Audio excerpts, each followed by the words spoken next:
Tá suspenso e foi uma surpresa, né? De repente até pro atleta. Já não pode mais treinar no Flamengo, tá fora.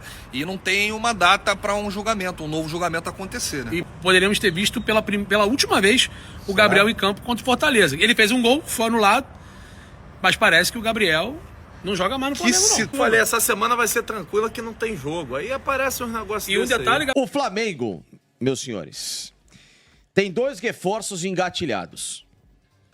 Um pode ser aquele tiro certeiro no alvo. O outro pode ser aquela pistolinha d'água. Nação rubro-negra, é plantão urgente. Prestem muita atenção no que eu vou falar agora. Gabigol é banido do futebol. Gabigol está suspenso e não pode mais atuar com a camisa do Flamengo. Eu separei para vocês aqui agora cortes sensacionais aonde jornalistas vão atualizar vocês sobre essa bomba que acabou de sair e o Flamengo já mira o substituto ideal do camisa 99. Fica até o final do vídeo que esse vídeo aqui está sensacional, está cheio de informações e informações bombásticas. Deixa o like, se inscreva no canal e me digam a cidade que vocês moram para me responder geral. E vamos dar uma olhada agora no que a imprensa está falando sobre essa suspensão. Olha só, hein? Olha essa notícia trazida primeiramente, choque, Rafa Melo, Júlio Miguel Neto, trazida primeiramente pelo professor Pedro, no Connect Fla no YouTube. Verdade. O GE aí, a Letícia e o Thiago Lima confirmaram. O Cais anulando o processo, Gabigol perde o efeito suspensivo para jogar, né? Continuar jogando e treinando pelo Flamengo. Tá suspenso, Rafa. Tá suspenso e foi uma surpresa, né? De repente até pro atleta. Já não pode mais treinar no Flamengo, tá fora. E não tem uma data para um julgamento, um novo julgamento acontecer, né? E pior que lá tudo... Foi sigilo, tá? Foi sigilo e outra coisa, lá tudo demora. Vocês sabem que a situação é complicada. Eu arriscaria dizer que dificilmente o Gabriel joga esse ano, cara. Será? E sem contar que é um jogador que com um vínculo agora pausado, paralisado, dificilmente ele deve retornar em campo. O Flamengo deve recorrer, obviamente, mas com o contrato se encerrando, poderíamos ter visto pela última vez o Gabriel em campo contra o Fortaleza. Ele fez um gol, foi anulado, mas parece que o Gabriel não joga mais no Que Flamengo, não. situação, hein? A situação fica complicada e, pô, ele tinha feito até uma boa partida, a gente estava empolgado com a possibilidade do Flamengo até oferecer uma nova A gente não proposta tem um de dia de renovação. paz. Não tem, não tem. Sábado Eu tá fora falei, contra o Criciúma. eu falei, essa semana vai ser tranquila que não tem jogo. Aí aparece uns negócios E um desse detalhe, aí. Gabriel, ele chegou ao 6º jogo, ele entrando em campo contra o Criciúma, não jogaria mais por nenhum outro clube no Brasil, chegaria ao 7º jogo. Na temporada, complicado. Rafa, situação aí complicada. E acabou. no meio de uma janela de transferência, né? Flamengo voltando, tendo uma semana aí, né, pra treinar, já que não joga essa próxima rodada, como nós já falamos por aqui. E o Flamengo voltando com uma força máxima, né? Pois é, a cavalaria de volta, assim, os uruguaios, a gente vai falar sobre isso ainda, os uruguaios ainda não se reapresentaram, foram liberados pela comissão técnica para se reapresentar apenas na quarta-feira, mas mesmo assim nada muda na preparação do Flamengo, muito pelo contrário, é um tempo precioso na vida de qualquer treinador no futebol brasileiro, porque é difícil, ainda mais se tratando de Flamengo que está sempre disputando todas as competições, é difícil você ter uma semana livre para poder trabalhar, treinar e pensar no próximo duelo, que é um duelo extremamente importante diante do Criciúma.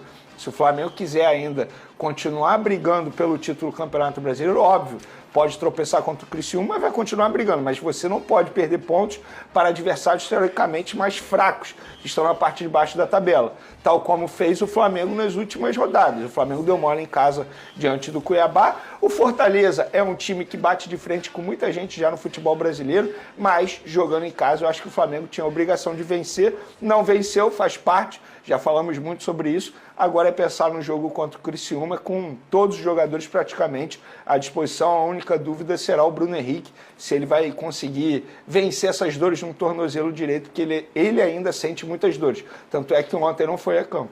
Eu acho que matematicamente, no momento de tanta disputa, que aliás, desde o início da competição, que é ali entre o Botafogo, o Palmeiras e o Flamengo em busca da liderança, né, ou Pedrosa, a gente imagina que vai ser assim até o final. Eu acho que vai entrar mais gente nessa briga aí. Eu também acho. O que acontece é que nesse momento ficar com um jogo a menos é ruim. Claro. Porque você fica se debruçando, eu tenho um jogo a menos, eu tenho um jogo a menos. Mas você não sabe qual vai ser o destino daquele jogo. Mas, olhando pelo lado positivo, a gente pensar na carga que foi para o Flamengo, perder tantas peças, ou seja, ter que utilizar outras. E esses caras que jogaram a Copa América têm um nível de estresse não só físico, como mental também, né? Sim. E aí você volta, ter essa semana, e até para dar folga para esses caras que voltaram, vai ser importante para o Flamengo. Tirando aquela parte esportiva e matemática que a gente já tocou. Tô falando nessa parte física, ô Pedrosa. Sem dúvida alguma, Fernando. Eu acho que você citou uma coisa que é muito importante, que esse Campeonato Brasileiro ele tem uma característica onde você, de fato, não sabe em qual colocação o seu time está. Claro que Botafogo, Palmeiras e Flamengo estão lá na ponta e devem continuar, como a gente falou. Eu acho até que o Cruzeiro vai chegar nessa briga aí. Você tem o São Paulo também. São times que são grandes e são acostumados com essa competição. Mas, de forma geral, você entender que esses jogadores viajaram para os Estados Unidos para jogar a Copa América, que eles tiveram uma eliminação que foi pesada, porque teve confusão no jogo do Uruguai, porque tem a frustração da eliminação, porque o Uruguai estava vivendo um bom momento. Então, eles tinham essa esperança de, quem sabe, chegar à final. Tudo isso para o jogador assimilar e para o grupo desses jogadores assimilarem é uma coisa que requer tempo. Então, eu acho que, no final das contas, por mais que ficar com um jogo na tabela a menos seja ruim, pro Flamengo, esse descanso não só dos atletas que estão aqui, mas também dos que voltaram, é interessante para eles poderem se reambientarem e o Tite também pensar na melhor maneira de escalar esse time. Porque o fato é, que a gente estava até discutindo isso aí, a pressão vai para quem, pressão vai para ninguém. O fato é que o Tite tem uma grande missão, que é como vai ser esse novo Flamengo que vinha fazendo uma boa temporada e agora chegaram os novos jogadores. Quem sai, quem entra, é muita coisa para o Tite pensar, então a semana vai ser importante. O Vinha entra. Entra? Eu acho que entra. O Vinha e De La Cruz, para mim, são dois jogadores que fizeram muita falta ao Flamengo durante esse período. O Arrascaeta, eventualmente, alguém conseguiu dar conta do recado, o próprio Lohan, o próprio Gerson, mas o Vinha, tendo em vista as atuações do Ayrton Lucas, que não soube aproveitar muito bem a ausência do concorrente uruguaio, e o De La Cruz no meio de campo do Flamengo, são dois que fazem muita falta. Vamos lembrar aqui vocês dois? E o Wesley deu conta, na ausência do Varela. Quem que aproveitou esse momento em que os titulares estavam viajando e quem não aproveitou? A fase foi boa pra quem? Esses jogos aí, 9, né? Não foram 9 Sem jogos? sombra de dúvida. E pra Posso quem não começar? foi? Claro, claro. Sem sombra de dúvidas, pra mim, o Wesley. Pra mim, foi o que mais chamou a atenção e de maneira extremamente positiva. Ele não fez o torcedor do Flamengo sentir saudades do Varela, que é, pelo menos até o início da Copa América, ele era o titular e a torcida estava aí xingando o Wesley a todo momento. E nesses 9 duelos, se a gente pegar aí de maneira geral, eu daria nota 8 a 9 pro Wesley, porque ele fez partidas muito boas. Eventualmente ele deu um mole ali no setor defensivo, inclusive no último jogo contra o Fortaleza, o Breno Lopes, nossa, deu um calor danado no Wesley na parte defensiva. Mas, de maneira geral, para mim, o Wesley foi o que mais aproveitou. Os dois concordam que talvez o Gerson tenha sido o ponto maior claro. desse período? Sem dúvida. Na verdade, eu vou um pouco além. Eu acho que o Pedro foi esse ponto maior. O Pedro, mas ele mim... já é titular. É porque o Gerson também. Mas o Gerson também já era. Mas ele tava naquele momento que a galera tava, o Gerson Na verdade, ele mudou de posição, né? Ele estava muito irregular, né? Ele mudou de posição, porque na meia direita ele já tinha feito bons jogos com o Tite. Eu acho que quem aproveitou, que não é titular, na minha visão, o Wesley, o Léo Ortiz, para mim, fez uma boa participação, excelente participação nesse novo Flamengo. Fora da o Luiz posição Araújo, dele. que não é um cara que é completamente titular do Flamengo, mas que aproveitou bastante as oportunidades que ele teve. Pra mim, e o Davi Luiz, que acabou ganhando a vaga de titular, né? Mesmo com o Léo Pereira aqui, o Davi Luiz ele conseguiu se consagrar o titular da posição. Perdeu esse espaço, o Léo Pereira, né? Ele perdeu espaço, enfim, isso me chama até a atenção. A gente não acompanha o dia a dia ali do Flamengo, treinamento, não sei se o Léo Pereira não vinha treinando bem, porque assim, embora o Davi Luiz tenha crescido de produção, mas me chama a atenção o fato. Né? Que do outro lado a gente às vezes fala, o que aconteceu com o cara? Mas, gente, exatamente. do outro lado é só o Davi Luiz, né? Tem o dia a dia ali do Flamengo. Por exemplo, muita gente questionava o fato do Tite não escalar o Matheus Gonçalves. Só que na última entrevista coletiva, o Tite, entre aspas, deu uma indireta, dizendo, no dia a dia o Matheus Gonçalves conquistou isso. Assim, dando a entender que anteriormente o Matheus Gonçalves não estava merecendo a oportunidade. É aquilo, eu não gosto de ser leviano, até mesmo injusto, de dizer que os treinamentos do Matheus Gonçalves não estavam sendo bons. A gente ouve, embora a gente tente, mas a gente não fica sabendo de tudo que acontece de fato lá no Ninho do Urubu. Então, assim, de fato chama atenção o Davi Luiz ter recuperado essa vaga de titular. Mas estamos falando de um cara que tem uma história muito bonita no futebol, que precisa ser respeitado, que é o Davi Luiz. E ele cresceu de produção.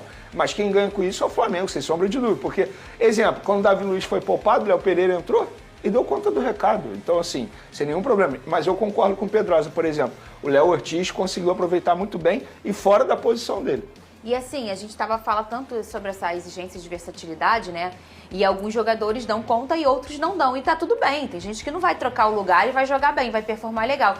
E o Léo foi, de fato, melhor do que os caras que jogam na posição dele, ô Pedrosa. O Léo Ortiz. O Léo Sem Ortiz. dúvida. Eu acho que se for pensar hoje num... É porque tem o Léo Pereira, Tem o né? Léo Eu Pereira. falo do Léo Pereira. Se for pensar hoje num substituto imediato que mais performou na ausência do Pulgar, sem dúvida alguma é o Léo Ortiz. O primeiro volante do Flamengo reserva imediato, Léo Ortiz. Porque, cara, eu entendo que o Léo Ortiz é um zagueiro e tudo mais, mas a qualidade que ele demonstrou não só para destruir jogadas, mas também para construir, para achar passes verticais, para dar dinâmica no meio-campo, não é uma dinâmica comum para zagueiro, muito pelo contrário. E é por isso que ele é tão bom, é por isso que o Flamengo brigou tanto pela contratação dele. O Flamengo, meus senhores, tem 2 reforços engatilhados. Um pode ser aquele tiro certeiro no alvo. O outro pode ser aquela pistolinha d'água. Entendeu? Pode não acontecer nada. Mas aí é onde eu quero entrar. O Flamengo buscando acordo de 18 milhões para comprar 100% do Claudinho, que pode, inclusive, até não ser por 100%, pegar uma parte para destravar a negociação. Que aí tá o Claudinho, que saiu no último final de semana meio bravo com o técnico e tal, mas como o Zenit contratou o meia da seleção russa justamente para essa posição, já prevendo essa possível negociação, a história começa a ganhar um corpo mais facilitado ao Flamengo.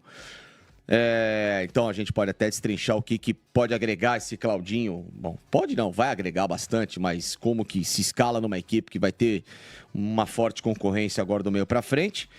E a outra negociação que está travada é com o Marco Antônio. O Marcos Antônio, né? Que é Marcos Antônio, enfim. Mas que é um jogador que pertence a Lazio, estava no PAOK da Grécia. Que teve uma passagem pelo Shakhtar. Mas que, sinceramente... Cara, gastar essa energia toda... Por ele, eu tô achando muito que o Flamengo desnecessário. tem. Cara, eu vou te falar, até o Claudinho, assim... Porque claro o Claudinho que justamente pode fazer essa função centralizado também, como já jogava no Bragantino. Porque quando jogava no Bragantino, o Claudinho dividiu o setor ofensivo com o Arthur. O Arthur jogava aberto pela direita e ele como centralizado. Então ele pode fazer a função de camisa 10. Pra que gastar energia com um atleta que, na minha modesta opinião, é bem mediano? Claudinho não. Claudinho é outra prateleira.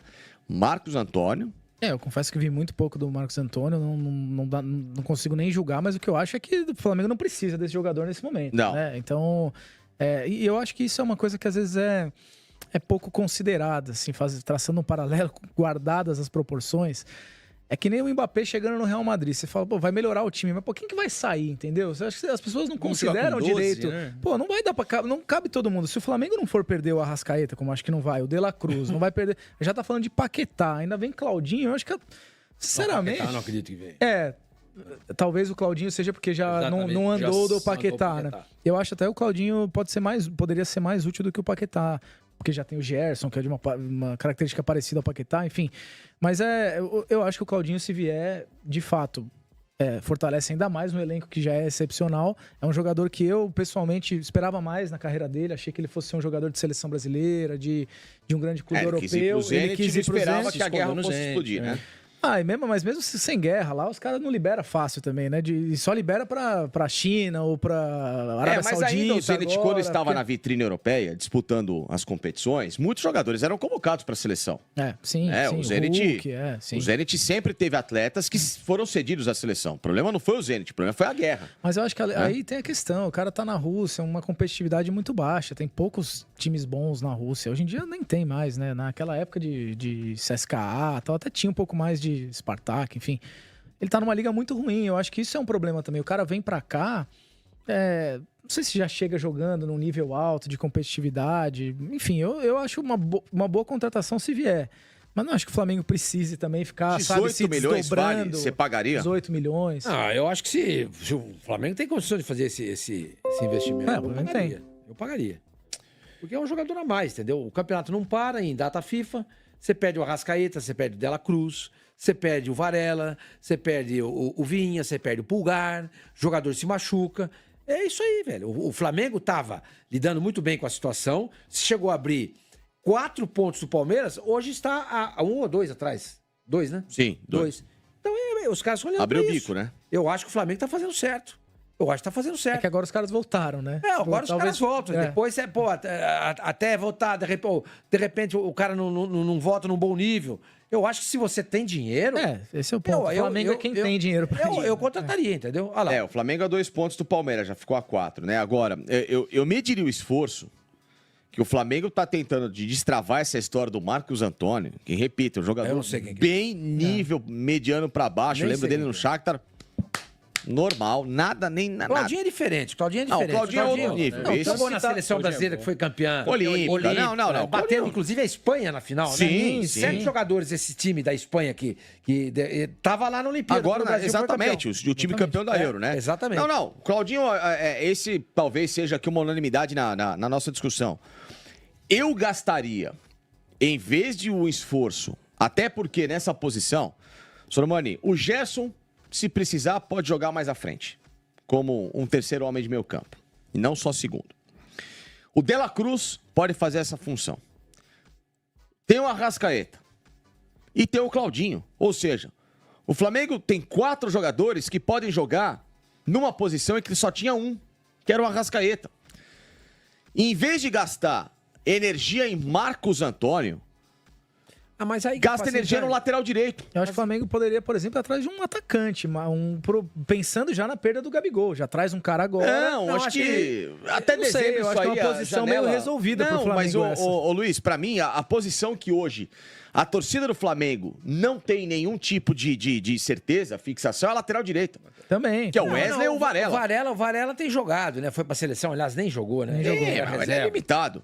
Vai pegar o lateral. O problema todo é que se você tem laterais pra contratar. Isso é difícil. É difícil. Você vai contratar o Hakimi? Você consegue contratar? Não, o Palmeiras contratou você consegue o contratar Giai. o Walker? Não. Você consegue contratar o Alexander Arnold? Não consegue. Quem mais que tem lateral direito aí que é bom? O Palmeiras apostou no Giai, que é um jogador de seleção de base da Argentina. Vamos dizer, o Palmeiras vende? Palmeiras o tem Mike? Não, aí não. Vende. Quem mais que tem aí? Não tem. É uma posição carente mesmo. Tem. Ele tem que olhar e peneirar em América do Sul, peneirar no futebol mexicano, não sei, na Europa, consegue repatriar alguém. Então, vai saber. Peneirar, né? Eles peneiraram com o Varela, não deu certo. Como já tinham peneirado antes com outro lateral, que era... Como é que era o nome do outro lateral? Tinha um outro lateral aí. Bom, enfim. Então... O Isla. Isla, isso. Era o chileno. E veio da Juve. Veio da Juve. Veio da Juve. Entendeu? Então, Tem que contratar um lateral direito? Tem. Lateral esquerdo? Tem. Lateral esquerdo tá bem. O Vinha e o... Sim, não, lateral esquerdo tá resolvido. Eles tentaram contratar o Danilo. Tentaram contratar o Danilo. O Tite pediu. O Tite pediu. Entendeu? Acho que seria legal. Pro futebol brasileiro. Claro que cabe. Pra seleção, não. Não, seleção não. Seleção, esquece. não. Seleção é outro Mas nível. pra jogar no Flamengo? Cabe. Cabe. Ele, inclusive, é flamenguista. Ele já disse que gostaria. Então, eu...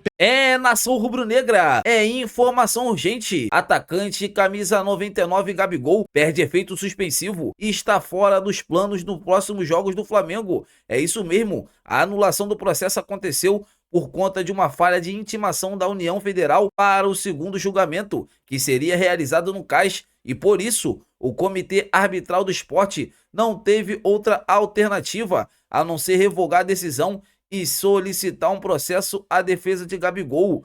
Nação, Gabigol, logo agora que o Gabigol estava começando a dar a volta por cima, fez uma grande partida, né, contra o Fortaleza, e assim, está banido, de última hora está banido, e detalhe, sem direito a efeito suspensivo, ou seja, agora eu acho que o jogador vai esperar o julgamento para ver se ele realmente vai ser julgado por 2 anos, por alguns meses.